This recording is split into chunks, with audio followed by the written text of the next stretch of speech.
So yun, Nanay Ansing, pilit pa rin kinukuha yung pera ni Kuya Oliver para ipagpatayo daw ng bahay ni Kuya Oliver at Daddy Frankie.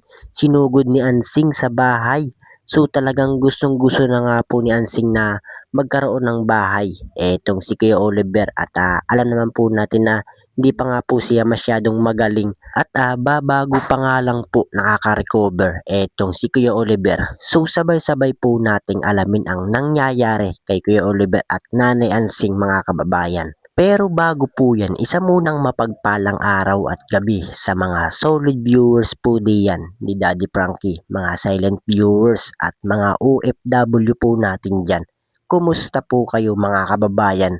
At ganon din po sa ating minamahal na si Daddy Frankie.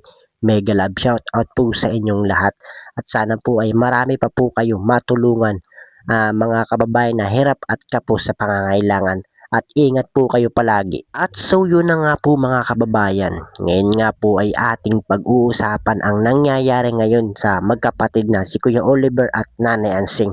Pero bakit nga po ba pilit kinukuha ni Nanay Ansing ang pera ni Kuya Oliver?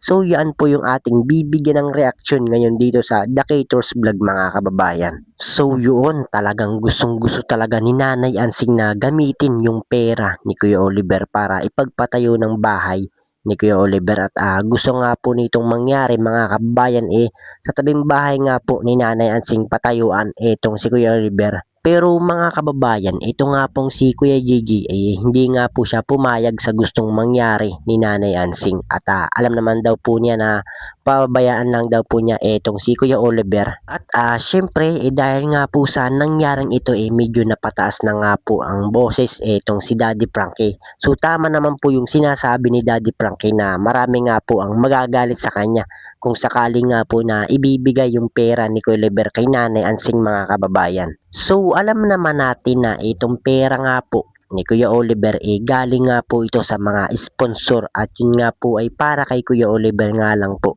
At syempre gusto nga po na ng mga sponsor para sa paggaling ni Oliver at magamit nga po niya ito mga kababayan. So kayo po, yung mga solid supporters po diyan ni Kuya Oliver, ano po yung masasabi nyo patungkol nga po sa biglaang pagsugod ni Nanay Ansing sa shelter at kinukuha nga po yung pera ni Kuya Oliver. So ano po yung masasabi nyo mga kababayan? So para sa akin alam naman po natin na talagang itong pera nga po ni Kuya Oliver ito nga po nakalaan para sa paggaling nga po niya ay may magagamit nga po ito mga kababayan at hindi nga po pwedeng galawin ito ni Nanay Ansing. So yun lamang po, maraming salamat at kung nagustuhan mo ang aking video, huwag nang mahiyang mag-like, share and subscribe. Pindutin lamang ang notification bell para lagi po kayong updated sa aking mga video.